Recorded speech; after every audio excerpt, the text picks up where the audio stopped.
Pagi hari ini kami bersyukur untuk setiap napas kehidupan yang kami nikmati, yang kami hirup di pagi hari ini. Engkau yang telah membangunkan kami di pagi hari, sehingga kami pada pagi hari ini datang ke hadirat-Mu dengan apapun keadaan kami. Tapi kami tetap mau bersyukur untuk itu. Sebentar kami nanti akan membaca dan merenungkan firman-Mu. Urapilah hamba-Mu yang akan menyampaikannya. Kami yakin dan percaya Bapa, firman yang Ia akan beritakan memberikan kehidupan bagi roh kami. Urapilah Pak Pendeta Bram Manaha yang akan memberikan renungan untuk firman Tuhan di pagi hari ini. Persiapkan hati kami juga, berikan kami telinga seorang murid yang akan mendengarkan Tuhan mengajar kami lewat hamba-Mu. Kami telah siap mendengarkannya Bapa, berfirmanlah Engkau. Kami telah berdoa di dalam satu nama, Putra-Mu, Yesus Kristus, yang adalah Tuhan dan Juru Selamat kami yang hidup. Haleluya. Amin.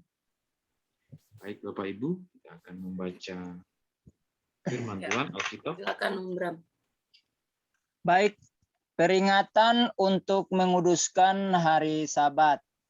Ayat 12, berfirmanlah Tuhan kepada Musa. Lanjut. Ayat 13. Katakanlah kepada orang Israel, demikian, akan tetapi hari-hari Sabatku harus kamu pelihara.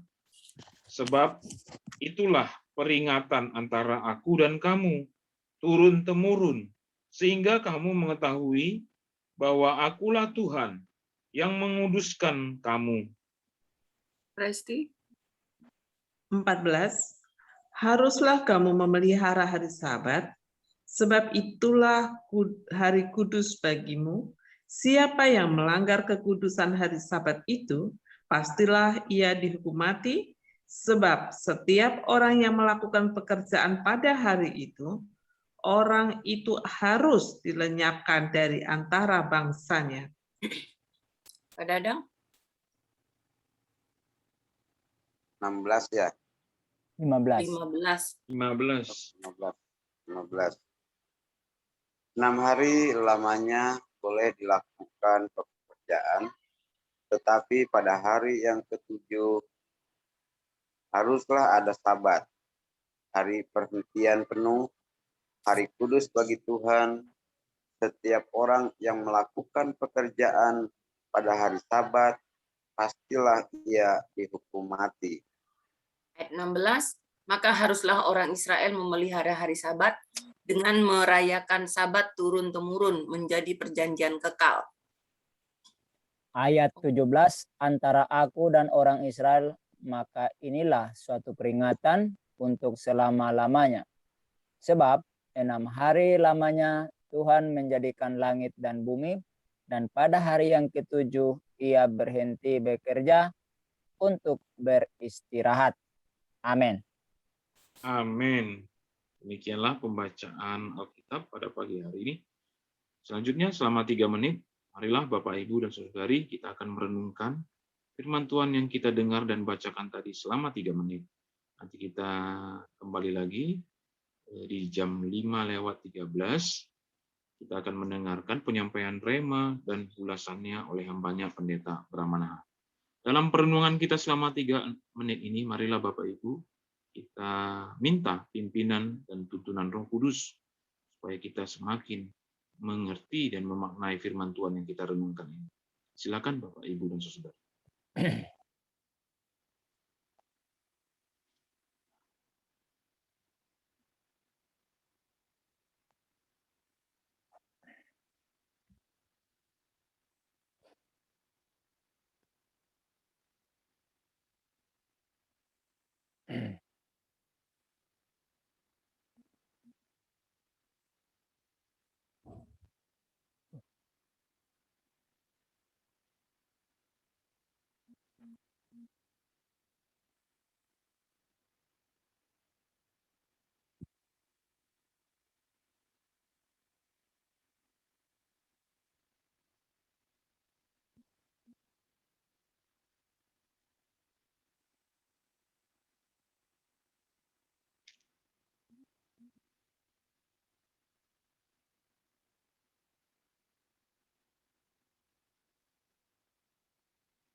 Sudah 3 menit ya kita merenungkan firman Tuhan ini. Saatnya kita akan mendengarkan penyampaian rema dan ulasannya oleh hambanya Pendeta Bram Manohar. Silakan Pak Pendeta. Baik, shalom semuanya. Dari pembacaan kita pagi hari ini, saya dapat rema dari ayat 13, yang mana di sana dikatakan, katakanlah kepada orang Israel demikian, akan tetapi hari-hari Sabatku harus kamu pelihara. Sebab itulah peringatan antara aku dan kamu turun-temurun, sehingga kamu mengetahui bahwa akulah Tuhan yang menguduskan kamu. Jadi rema yang saya dapat dari ayat ini adalah dikuduskan oleh Tuhan. Saya baru saja pagi ini dapat chattingan dari agama tetangga. Dia katakan bahwa orang Kristen Hipegres itu percaya Yesus sebagai Tuhan, pasti masuk surga walaupun berbuat dosa terus menerus. Terus dia katakan bahwa lalu Kristen sejati juga percaya Yesus walaupun melakukan dosa tetap masuk surga. Terus dia bertanya, apa bedanya gitu ya. Nah, inilah orang yang buta terhadap kebenaran. Ya, seperti ini. Nah, berdasarkan firman Tuhan itu dikatakan bahwa dikuduskan ya, karena akulah Tuhan yang menguduskan kamu. Jadi kita dikuduskan. Jadi hidup suci atau hidup kudus adalah suatu kehidupan yang dituntut oleh Tuhan bagi setiap manusia. Saya ulangi bahwa kekudusan hidup itu merupakan sesuatu yang dituntut oleh Tuhan untuk harus hidup sebagaimana apa yang Tuhan inginkan. Nah, memang namun faktanya manusia terjerumus di dalam kubangan dosa yang begitu najis dan menajiskan manusia, sehingga manusia tidak mampu untuk keluar dari sana. Nah, karena itu di dalam ayat ini dikatakan Tuhan berfirman ya kepada Nabi Musa agar disampaikan kepada kaum Israel sebagai umat pilihannya untuk memelihara hari-hari Sabat Tuhan. Nah, karena hari-hari itu adalah sebagai peringatan antara Tuhan dan umatnya. Tetapi selain dari itu, hal yang menarik adalah supaya kaum Israel sebagai umat pilihannya, agar mereka mengetahui bahwa Tuhanlah yang menguduskan mereka. Jadi umat Israel itu sebagai umat pilihan yang hidup dalam gelimang dosa, dinajiskan oleh dosa, sekarang Tuhan menguduskan mereka. Tuhan yang menyucikan mereka. Karena tidak ada satu manusia pun dari umat Israel itu yang mampu untuk hidup dalam kekudusan. Tidak mampu. Nah, oleh sebab itulah Yahweh Elohim harus menguduskan mereka, karena hanya Tuhanlah yang bisa melakukan itu bagi umatnya. Nah, hal ini memberikan sebuah informasi bahwa kalau ada orang yang bisa hidupnya benar atau hidupnya suci, bukan karena orang tersebut mampu menjaga kehidupannya jadi suci, melainkan Tuhan yang melakukan itu baginya. Nah, itulah sebabnya dalam hal ini Rasul Paulus mengatakan di dalam 1 Korintus pasal 1 ayat 30, tetapi oleh Dia kamu berada dalam Kristus Yesus yang oleh Allah telah menjadi hikmat bagi kita. Ia membenarkan dan menguduskan dan menebus kita. Jadi Rasul Paulus katakan kepada umat Kristiani yang ada di Korintus bahwa bukan kita yang memilih dan mampu untuk hidup dalam kekudusan, tetapi oleh Allah melalui Yesus Kristus, ya, Dia menguduskan kita. Gitu. Dia yang melakukannya untuk kita. Jadi tidak semua orang dapat dikuduskan oleh Tuhan. Namun hanya bagi mereka yang dipilih oleh Tuhan menjadi miliknya, yang dikuduskan oleh Dia. Itu. Nah, itulah kembali Rasul Paulus katakan kepada jemaat Tuhan di kota Korintus di dalam suratnya yang kedua, 2 Tesalonika pasal 2 ayat 13. Ya, bukan kepada jemaat di Korintus ya, tetapi di Tesalonika. Ya. Akan tetapi kami harus selalu mengucap syukur kepada Allah karena kamu, saudara-saudara, yang dikasihi Tuhan. Sebab Allah dari mulanya telah memilih kamu untuk diselamatkan dalam roh yang menguduskanmu dan dalam kebenaran yang kamu percayai. Jadi Tuhan sendiri yang menguduskan.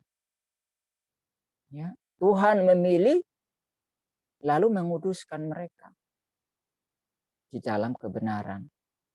Ya. Nah, oleh karena itu, saudaraku, pastikanlah diri kita apakah kita sudah terpilih menjadi umat Tuhan atau belum. Sebab hal itu tergantung pada diri kita sendiri. Mau ndak dipilih? Ya kalau ndak mau dipilih ya hidup terus dalam dosa. Ya, nggak usah datang sama Yesus. Nggak usah mengakui dosa. Nggak perlu. Nggak perlu ada pelepasan. Nggak perlu. Kalau kita tidak mau dipilih. Tapi kalau kita mau dipilih, ya datanglah sama Dia. Semua dosa dalam diri kita, hal-hal yang menghalangi kita untuk dikuduskan, tinggalkan, buang. Jangan disentuh-sentuh. Ya. Nah, saya bersuka cita ya. Pagi ini Pak Dadang memberikan informasi yang sangat bagus kepada kita. Memang anak-anak itu harus dibebaskan. Mau tidak mau. Tugas kita sebagai pembina harus mengecek itu. Kita harus mencari tahu. Kita tidak bisa sekedar melayani orang dan membiarkan mereka yang penting datang ke gereja ibadah, dengar firman Tuhan, pulang selesai. Tidak bisa. Sebagai orang tua ya kita harus ya pastikan benar bahwa anak-anak kita ini sudah aman belum. Jangan-jangan kita berpikir sudah aman, taunya mereka masih terikat oleh dosa, oleh kuasa kegelapan. Sehingga mereka di dunia kita pikir sudah selamat, ternyata gak ketemu dengan Tuhan ketika dipanggil Tuhan pulang. Ya. Nah ini. Nah di dalam kitab Wahyu dikatakan barang siapa yang berbuat jahat biarlah ia terus berbuat jahat. Barang siapa yang cemar biarlah ia terus cemar. Dan barang siapa yang benar biarlah ia terus berbuat kebenaran. Barang siapa yang kudus biarlah ia terus menguduskan dirinya. Tuhan itu hebat enggak? Silakan. Kamu kalau mau ikut iblis, ikutlah. Kalau kamu mau najis, najislah. Kalau kamu mau berbuat dosa, silakan. Tapi siapa yang ingin masuk dalam keselamatan, ya silakan untuk hidup benar. Ya, hidup dalam kebenaran, hidup kudus, dan selalu menguduskan diri. Nah, kita harus terus menguduskan diri. Jangan mentang-mentang kita sudah percaya Yesus terus seperti chattingan kepada saya tadi, lakukan dosa terus, pasti masuk surga. Tapi memang ada orang Kristen yang punya paham seperti itu. Ya. Jadi seseorang terpilih untuk dikuduskan atau tidak, itu tergantung kepada pilihan masing-masing, bukan pada Tuhan. Karena kalau kita memilih untuk datang kepada Tuhan, maka kita harus ya, kita terpilih dan akan dikuduskan. Tetapi jika kita bersikeras, ya, hati kita keraskan, maka kita akan mengalami apa yang dialami oleh Firaun dan pasukannya. Kan gitu, dimusnahkan. Ya. Karena Yesus telah mengundang setiap orang untuk datang kepadanya, ya. Matius 11 ayat 28. Marilah kepadaku semua yang letih lesu dan berbeban berat, aku akan memberikan kelegaan kepadamu. Ya, perhatikan di sini ya. Tuhan mengundang kita, ya, mengundang setiap manusia datang. Tapi namanya undangan kan, orang punya hak untuk menerima, untuk datang dan menolak dan tidak datang kan. Kalau saudara diundang dalam sebuah pesta pernikahan, kan punya hak untuk datang atau tidak. Namanya undangan kan, boleh datang boleh tidak. Ya kan, bisa buat alasan untuk tidak datang. Ya. Nah, oleh karena itu, mari jika kita datang dengan rela hati, kita akan dikuduskan oleh darah Kristus yang telah dicurahkan di atas kayu salib untuk menyucikan kita. Kalau kita memilih untuk datang, ya. Di dalam kitab Ibrani 13 ayat 12, itu jugalah sebabnya Yesus telah menderita di luar pintu gerbang untuk menguduskan umatnya dengan darahnya sendiri, ya kan?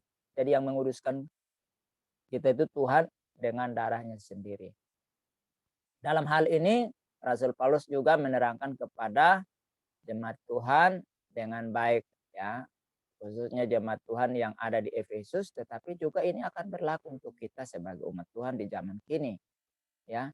Efesus 5 ayat 25 ayat 20 sampai 27. Hai suami, kasihilah istrimu sebagaimana Kristus telah mengasihi jemaat dan telah menyerahkan dirinya baginya untuk menguduskannya sesudah ia menyucikannya dengan memandikannya dengan air dan firman, supaya dengan demikian ia menempatkan jemaat di hadapannya dengan cemerlang, tanpa cacat atau kerut, atau yang serupa itu, tetapi supaya jemaat kudus dan tidak bercela. Nah, itu. Jadi pengudusan itu tujuannya supaya kita itu tampil dengan memukau di hadapan Tuhan dan para malaikat, ya.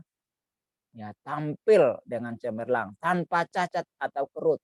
Hebat enggak? Sempurna. Jadi pengudusan itu dengan tujuan supaya kita sempurna seperti Kristus adalah sempurna. Itulah sebabnya Tuhan katakan di dalam 1 Petrus, kuduslah kamu sebab aku kudus. Jadi kita harus kudus seperti Tuhan, sempurna kan? Nah, itu ya yang dimaksud dengan pengudusan hidup. Nah, jadi kita sebagai umat Tuhan harus mau dipilih. Saya menutupnya dengan ilustrasi. Seorang pemain sepak bola tidak ujuk-ujuk diambil karena dia bisa main bola, terus diambil, dipilih, langsung masuk dalam timnas untuk membela bangsanya dalam kancah persepak bolaan dunia. Enggak. Dia walaupun bisa main sepak bola, namun dia direkrut kemudian berlatih bersama-sama. Kalau permainannya bagus, berkembang, maka dia disiplin dan seterusnya ikut aturan yang dicanangkan oleh pelatih, dia akan terpilih masuk dalam timnas. Tapi kalau dia katakan, saya kan bisa main sepak bola seenak-enaknya, ya kamu siap untuk pulang kampung lagi. Kan begitu. Demikian juga dengan kita. Pilihan itu tergantung kepada kita. Mau dipilih atau tidak, ya, oleh Tuhan untuk disucikan dan dikuduskan seperti Tuhan adanya. Itulah rema yang saya dapatkan dan saya bagikan bagi kita pagi ini. Kiranya dapat menolong kita untuk iman kita bisa bertumbuh, berkembang, dan akhirnya menghasilkan buah yang diharapkan oleh Tuhan kita Yesus Kristus. Silakan teman-teman yang ingin berbagi rema, monggo.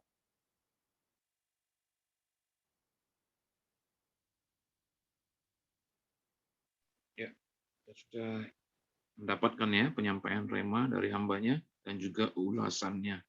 Itu Keluaran 31 ayat yang dari ayat 12 sampai ke 17 ya. Nah, Bapak Ibu Saudari, ini kesempatan bagi kita. Ada setengah jam lebih ya. Kita mau sharing rema yang kita terima pagi hari ini. Persilakan pada semua kita yang ada di Zoom meeting ini mau membagikan.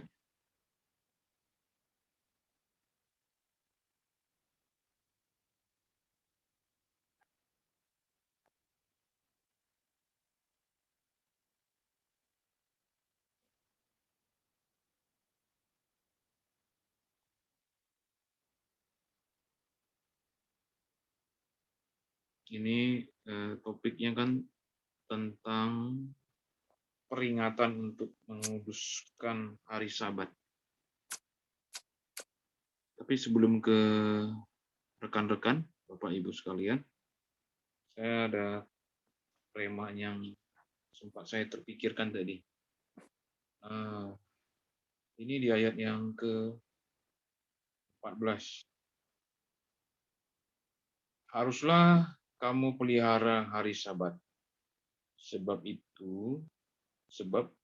itulah hari kudus bagimu. Siapa yang melanggar kekudusan hari Sabat itu, pastilah ia dihukum mati. Sebab setiap orang yang melakukan pekerjaan pada hari itu, orang itu harus dilenyapkan dari antara bangsanya. Ini sangat ketatnya ya peraturan tentang menguduskan hari Sabat ini. Ini merupakan yang kedua kali diperingatkan, karena yang pertama kalinya udah ada di waktu Musa menerima kedua loh itu ya, di pasal sebelumnya, pasal ke-20 itu, pemberian 10 hukum Taurat itu hukum Taurat yang keempat kan, kuduskanlah hari Sabat itu. Nah, di sini kita diperingatkan itu jangan sampai melalaikan untuk memelihara atau menguduskan hari ini, hari Sabat ini. Sangat penting, karena mengingat bahwa memang Tuhan Allah sendiri setelah penciptaan 6 hari ya, pada hari yang ke-7 ia berhenti. Itulah hari Sabat. Itu memang orang Yahudi pun sampai saat ini, orang Israel di sana melakukan hal yang sama seperti yang tertulis di sini. Mereka tidak melanggar kekudusan hari Sabat itu. Nah, bagaimana dengan orang-orang yang percaya? Ya, kalaupun di antara orang yang percaya juga ada yang berhenti pada hari Sabat, ada yang melakukan itu ya. Tapi umumnya kan Sabatnya Kristen bukan di hari Sabtu, tapi adalah hari Minggu, karena disitulah Kristus Sang Juru Selamat, Tuhan kita bangkit pada hari yang ketiga, tepatnya di hari Minggu. Ini mengingatkan betapa bagi orang Kristen hari Sabatnya itu adalah hari Minggu, bukan hari yang ke-7 ini. Ini yang saya dapat bagikan adalah pentingnya juga memperingati hari-hari bukan hanya hari-hari di mana yang ditetapkan di sini, peringatan untuk menguduskan hari Sabat. Walaupun ada di antara orang yang menamakan dirinya orang percaya, misalnya orang Advent, saya pikir juga ini ya masih beribadah di hari yang ke-7 ini. Dan juga ada juga yang beribadah itu gereja Mesianik, Keilat Mesianik, ada juga yang merayakan hari Sabat ini. Jadi kalau mengingat ini memang Tuhan sendiri yang berfirman kepada Musa, supaya firman-Nya ini disampaikan kepada seluruh orang Israel. Ini mengingatkan bahwa memang hari ini, hari ke-7 perlu untuk orang datang beribadah kepada Tuhan dengan ketaatan dan juga disertai dengan kesalehan. Sudah selama 6 hari kan bekerja, mengerjakan segala sesuatu dengan tangan. Nah, jadi Tuhan pun sudah memberikan firman ini kepada Musa supaya tetaplah terpelihara hal-hal seperti itu, ketetapan itu. Jadi pentingnya juga adalah bagi orang Israel ini penting banget nih hari Sabat. Nah, ini mengingatkan firman Tuhan sendiri mengatakan supaya mereka turun-temurun untuk memeliharanya. Cuma yang saya agak kenapa ya? Saking pentingnya itu, kalau ada yang melanggar kekudusan hari Sabat itu, ada nyawa yang harus dipertaruhkan. Ini sedikitnya saking ini firman Tuhan ya. Itu sih remanya saya bagikan. Mungkin dari antara Bapak Ibu ada yang mau membagikan remanya, kami persilakan Bapak Ibu. Shalom. Halo Ibu. Betul, di dalam Keluaran 31 sampai 17 itu perikopnya mengenai peringatan untuk menguduskan hari Sabat. Di ayat-ayat ini Tuhan menekankan bahwa orang Israel seperti yang di ayat 16, maka haruslah orang Israel memelihara hari Sabat dengan merayakan Sabat, turun-temurun menjadi perjanjian kekal. Ini satu keharusan dan perintah dari Allah pada bangsa Israel bahwa mereka harus memelihara hari Sabat, menguduskannya, dengan memberikan peraturan-peraturan.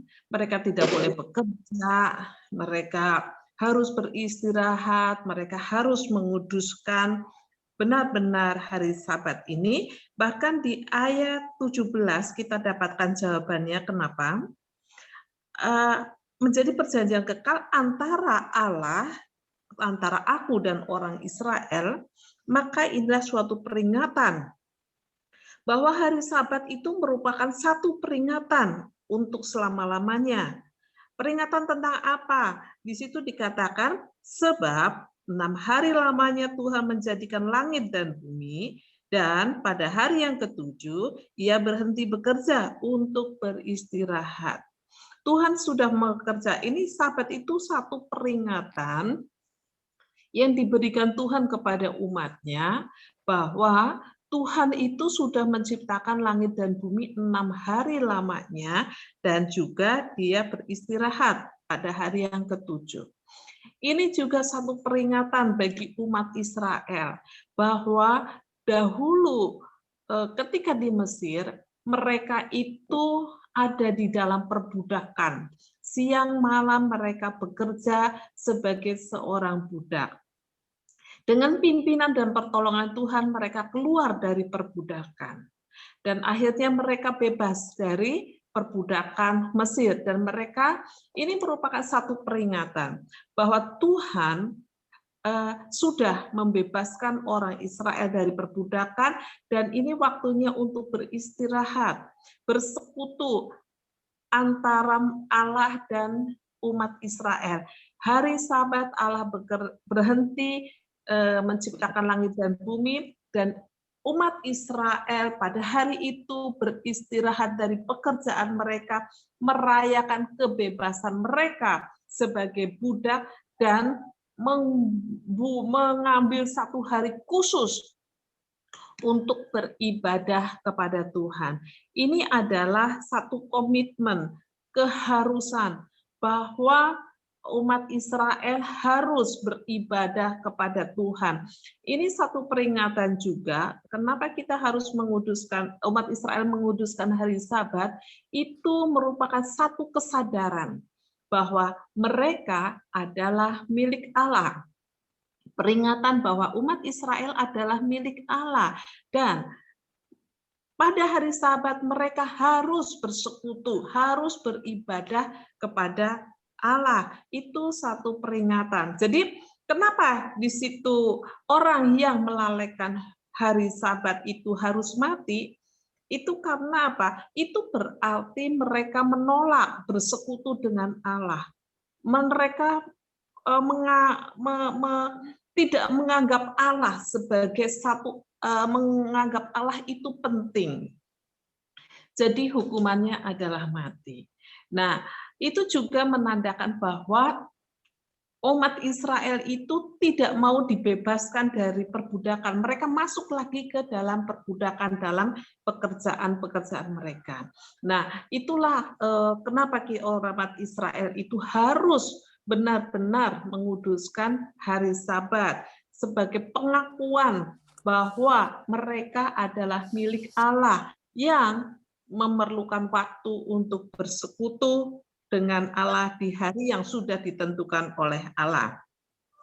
Saat ini kita orang Kristen beribadah di hari Minggu, bukan hari Sabat. Kenapa? Karena hari Minggu, hari pertama Tuhan Yesus bangkit dari antara orang mati setelah dia disalibkan. Maka ketika Tuhan Yesus bangkit itu adalah perayaan kebangkitan Tuhan Yesus. Sukacita kita bahwa Yesus sudah bangkit.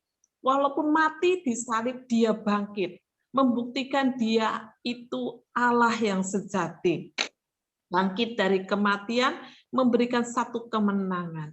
Hari penuh kemenangan itulah hari Minggu, maka kita bersekutu bersama Tuhan Yesus, memuji dan memuliakan Tuhan Yesus di hari Minggu. Itu yang saya dapatkan, dan dari pengertian-pengertian ini, dari peringatan mengenai hari Sabat ini, makanya biasanya kalau hamba-hamba Tuhan, hari Sabtu mereka mengkhususkan diri untuk bersekutu dengan Tuhan, belajar firman Tuhan, persiapan untuk hari Minggu, dan hari Minggu merayakan sukacita di gereja bersama jemaat, memuji dan memuliakan Tuhan. Itu sih biasa yang dilakukan. Nah, terima kasih, Tuhan Yesus memberkati. Ya, shalom. Ya, saya tambahkan ya. Orang Kristen itu tidak punya hari Sabat khusus. Hari Minggu itu seperti Bu Presti bilang tadi, itu hari untuk pesta, bergembira. Kenapa? Karena Yesus tadinya mati, hidup. Jadi kita bersyukur dia hidup, ya kan? Kalau coba dia nggak hidup, nggak bangkit, ya kita juga akan tidak bangkit, gitu ya. Itu. Jadi orang Kristen itu tidak kenal hari spesial itu. Yang kedua, kita harus tahu Sabat, ya. Kita harus tahu Sabat. Sabat itu adalah waktu yang ditentukan oleh Tuhan untuk bertemu dengan Tuhan. Maka kenapa di situ dikatakan kalau orang Israel melanggar itu hukumannya mati. Tuhan tidak mau main-main. Kalau mau ketemu, ketemu. Kalau ketemu mati. Kan gitu kan. Benar enggak? Kalau kita nggak ketemu Yesus, nggak ketemu kita. Mati. Mati di mana? Masuk neraka. Kan gitu. Itu implikasinya kan begitu. Ya. Nah, jadi kalau kita orang Kristen, namanya Sabat atau hari Sabat itu setiap saat, tiap hari. Itulah sebabnya Rasul Paulus katakan, berdoalah setiap waktu. Itulah Sabat kita. Jadi Sabat kita itu tiap saat, tiap hari itu bisa jadi Sabat untuk kita. Maka Tuhan Yesus ngomong, ya, Tuhan Yesus ngomongnya begini dalam Markus pasal 2 ayat 27 dan 28.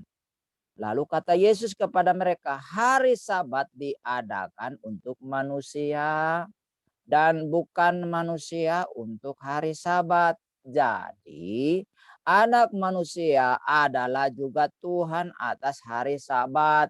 Jadi Sabat itu diadakan untuk orang Israel. Ya, khusus perjanjian dengan orang Israel, bukan dengan orang Kristen, bukan dengan orang lain, tapi itu perjanjian. Jadi Tuhan bilang hari Sabat itu kamu spesial, nggak boleh kemana-mana. Siapa yang mengepulkan asap pun mati. Nah itu ya. Kalau kita enggak, kita tiap hari bersahabat dengan Tuhan. Maka heran kalau ada orang Kristen tiap hari lupa Tuhan, tidak datang sama Tuhan, kan ngawur itu namanya. Berarti kita belum jadi orang Kristen. Karena orang Kristen tiap saat bersahabat dengan Tuhan, bertemu dengan Tuhan. Sahabat itu kan pertemuan dengan Tuhan. Menspesialkan waktu untuk Tuhan. Nah, lalu ada yang bertanya, bagaimana Pak Pendeta? Berdoa setiap saat, gimana gua kerja? Lalu lu jadi lagi kerja juga bisa berkomunikasi dengan Tuhan toh. Maka saya bilang sama ibu-ibu lagi ngulek cabai, ya cabai lalu masak, ya ngomong sama Tuhan. Tuhan berkatilah keluarga saya, jamalah hidup saya supaya hidup. Itu namanya berkomunikasi dengan Tuhan setiap saat. Nggak perlu tutup mata ya. Kalau tutup mata nanti nguleknya kemana-mana. Kan begitu. Atau Anda bawa kendaraan tutup mata, masuk jurang. Gitu loh. Berdoa itu nggak perlu tutup mata. Memang di Alkitab dibilang kalau berdoa itu tutup mata. Nggak ada. Siapa yang menciptakan itu? Manusia. Manusia yang mengada-adakan itu. Nggak ada di Alkitab itu kalau berdoa itu tutup mata. Mana ada? Yesus bilang, kalau berdoa masuk kamar tutup mata, nggak boleh buka mata. Nggak ada. Itu ada orang yang menciptakan itu dan mengkultuskannya. Sehingga kita nggak jelas itu dari mana asal usulnya. Itu loh. Justru ketika kita tutup mata, pikirannya kemana-mana, hayal kemana-mana jadinya. Maka saya kalau berdoa tuh jarang saya tutup mata tuh. Jarang sekali. Kalau dalam 1 bulan itu hitung-hitung tutup mata tuh paling 2 kali. Saya di gereja tuh, ibadah di gereja pun saya berdoa nggak pernah tutup mata saya. Itu loh. Karena itu tidak ada dalam ajaran kekristenan, tidak ada di Alkitab. Gitu ya. Jadi sahabat itu saat bertemu dengan Tuhan, kapan saja tiap hari kita bersahabat dengan Tuhan. Itu perjanjian kita dengan Tuhan begitu. Ya, itu yang bisa saya tambahkan ya. Kiranya menolong kita untuk punya pemahaman yang baru tentang itu. Oke, silakan masih ada waktu. Silakan teman-teman. Tapi kalau lagi tidur Om Bram tutup mata ya. Iya, kalau tidur tutup mata. Kalau enggak tutup mata nanti enggak bisa tidur besok, kasihan kan pekerjaan terganggu. Ya. Tapi ada yang nggak tutup mata, ada juga. Tapi dia nggak lihat kita, sudah ngorok itu. Ada juga begitu, ada. Ya, saya melihat ini kata peliharalah hari Sabat. Ini diulang beberapa kali di ayat-ayat ini ya. Kalau saya melihat ya memang Israel dipercaya, dikasih amanat ya untuk memelihara hari Sabat. Tetapi mereka gagal sebetulnya. Mereka gagal. Saya melihatnya gini, di sini ayatnya diulang-ulang, peliharalah hari Sabat. Lalu 14 itu juga peliharalah hari Sabat. Itu diulang-ulang lagi di bawahnya. Saya melihat ini adalah tentang pentingnya hari Sabat hubungan dengan Tuhan. Saya melihatnya dari sisi itu ya. Bukan hari Sabatnya, tetapi tentang pentingnya menjaga hubungan dengan Tuhan. Ya, jangan kita sampai tidak melakukan hubungan dengan Tuhan. Hubungan di sini bukan hubungan yang lain ya, tetapi menjalin hubungan yang erat, yang akrab dengan Tuhan. Seperti tadi Om Bram bilang bahwa saat ngulek cabai pun kita bisa berbicara dengan Tuhan. Ketika kita berjalan, ketika di atas bis pun kita bisa merasakan loh, ya kita bisa merasakan Tuhan sambil menyanyi. Saya merasakan sekali itu bahwa hubungan dengan Tuhan itu tidak harus pada saat kita di kamar menutup pintu lalu kita berdoa menyembah Tuhan. Bukan hanya itu saja, bahkan saat kita berjalan, saat kita di atas bis itu sangat bisa saya rasakan Tuhan yang hadir sambil nyanyi-nyanyi ya. Jadi tidak ada aturan karena Tuhan kita adalah Tuhan Roh, kita bisa menyembah Dia di mana saja, dalam keadaan apa saja, bisa sambil ketika kita masak di dapur sambil memuji-muji Tuhan. Jadi hati akan tetap sukacita, tetap gembira, dan gembira itu adalah obat. Ketika kita gembira, maka kita semangat hidup itu, selalu semangat. Oleh karena kita selalu gembira. Jadi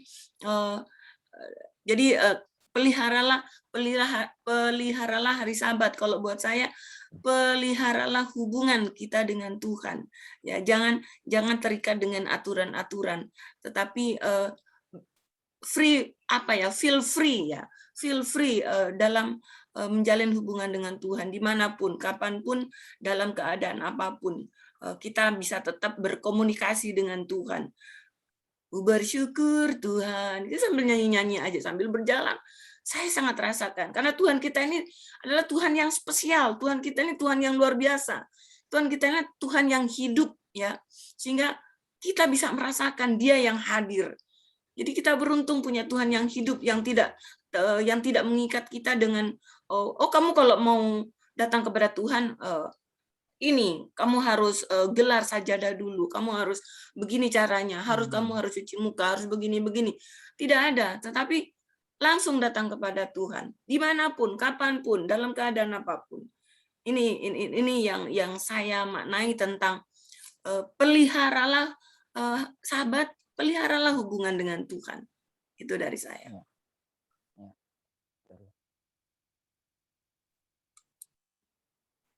Silakan yang lain.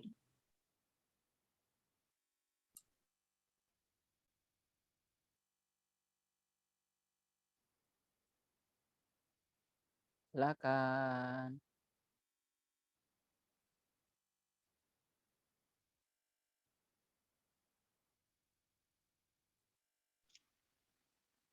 Halo.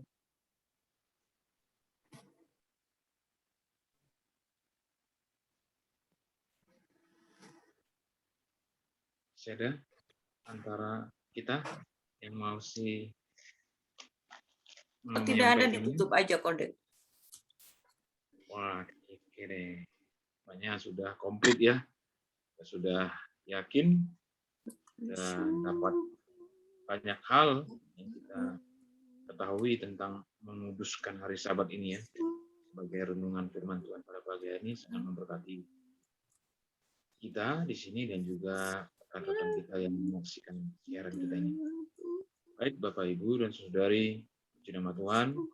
Kita akan menutup dulu ya ibadah saat teduh kita di edisi hari Selasa ya, 7 September 2021 ini. Kita akan berdoa juga. Tapi sebelum berdoa adalah bernyanyi. Boleh kami minta kesediaan Ibu Presti nanti ya membawakan doa. Tetap kita mendoakan yang kita senantiasa bersama-sama ya pagi ini. Baiklah. Kita juga berdoa untuk para hamba Tuhan, penginjil-penginjil yang memberitakan kabar kesukaan, kabar berita dimanapun mereka berada. Kita juga berdoa untuk bangsa kita tentunya, Indonesia, Negara Kesatuan Republik Indonesia ini. Nanti setelah lagu pujian, Ibu Christian untuk berdoa. Lalu nanti kita akan terima berkat Tuhan yang disampaikan oleh hambanya Pendeta Brahmana. Ku yakin saat kau berfirman, ku menang saat kau bertindak. Hidupku hanya ditentukan oleh perkataanmu. Ku aman karena kau menjaga. Ku kuat karena kau menopang. Hidupku hanya ditentukan oleh kuasamu. Bagi Tuhan tak ada yang mustahil. Bagi Tuhan tak ada yang tak mungkin. Mujizatnya disediakan bagiku. Ku diangkat dan dipulihkannya. Ku yakin saat kau berfirman, ku menang saat kau bertindak. Hidupku hanya ditentukan oleh perkataanmu. Ku aman karena kau menjaga. Ku kuat karena kau menopang. Hidupku hanya ditentukan oleh kuasamu. Bagi Tuhan Tak ada yang mustahil bagi Tuhan, tak ada yang tak mungkin. Mujizatnya disediakan bagiku, ku diangkat dan dipulihkannya. Bagi Tuhan tak ada yang mustahil. Bagi Tuhan tak ada yang tak mungkin. Mujizatnya disediakan bagiku, ku diangkat dan dipulihkannya. Ku diangkat dan dipulihkannya. Haleluya Tuhan Yesus. Terima kasih Tuhan karena Engkau sudah mengangkat kami, memulihkan kami oleh darah Tuhan Yesus Kristus, oleh pengorbanan Tuhan Yesus Kristus. Haleluya. Sehingga kami bisa datang kepadamu, beribadah kepadamu setiap waktu, setiap saat Tuhan. Tidak hanya pada hari Sabat seperti yang dilakukan oleh orang Israel, tapi kami setiap saat, setiap waktu bisa berhubungan langsung dengan Engkau ya Allahku. Terima Amin. kasih. Kami juga Haleluya. sungguh bersyukur karena pengorbanan Tuhan Yesus. Ketika kami datang kepada Allah, kami bisa langsung Tuhan, tanpa harus membakar ukupan, harus memberikan korban. Oh Tuhan, sungguh bersyukur sekali kami Tuhan. Sangat bersyukur Tuhan. Karena itu Tuhan, pagi hari ini kami datang kepadamu. Kami berdoa Tuhan untuk hamba-hamba Tuhan. Kami bawa hamba-hambamu dimanapun mereka berada. Yang pada pagi hari ini Tuhan, menyebut namamu sebagai Tuhan dan Juru Selamat. Tolong Tuhan berkati mereka. Dengar doa mereka dan urapi mereka Tuhan. Untuk menjadi pemberita firman-Mu Tuhan. Menjadi penuai-penuai-Mu. Terima kasih Tuhan Yesus. Kami berdoa Engkau akan memberkati kami senantiasa. Pemerintahan bangsa Indonesia, Tuhan, berikan roh pertobatan-Mu, berikan roh berkat-Mu bagi bangsa Indonesia. Pulihkan Indonesia ya Tuhan Yesus Kristus. Tolong kami bebaskan dari pandemi dan kami mohon kepadamu Tuhan. Berikan hikmat marifat-Mu dari pimpinan paling atas sampai RT Tuhan. Supaya mereka punya hikmat Tuhan. Takut akan Tuhan. Dan tolong Tuhan Yesus, kiranya Engkau pun memberkati kami secara pribadi demi pribadi Tuhan. Kami mengakui bahwa Engkau adalah pencipta langit dan bumi, tanah yang kami pijak, udara di atas kami adalah milik Engkau. Berkati kami dan adakan hubungan yang langsung di mana tempat kami berpijak dengan surga. Sehingga Tuhan, kami merasakan hadirat-Mu senantiasa karena kami yakin ada Roh Kudus di dalam diri kami. Terima kasih Tuhan, kami meyakini hari ini kami akan diberkati Tuhan dan kami akan sukses di dalam apa yang kami lakukan karena Engkau memberkati tangan-tangan kami senantiasa. Terima kasih Tuhan. Kami berdoa di dalam nama Tuhan Yesus dengan pertolongan Roh Kudus. Haleluya. Amin. Biarlah anugerah dan pertolongan Allah Bapa kita, kasih sayang Tuhan kita Yesus Kristus, serta persekutuan dengan Roh Kudus melingkupi hidupmu sepanjang hari ini, bahkan sampai selama-lamanya. Terimalah semua itu di dalam nama Tuhan Yesus Kristus, sumber segala berkat. Haleluya. Amin. Amin. Amin. Amin. Selamat pagi semuanya.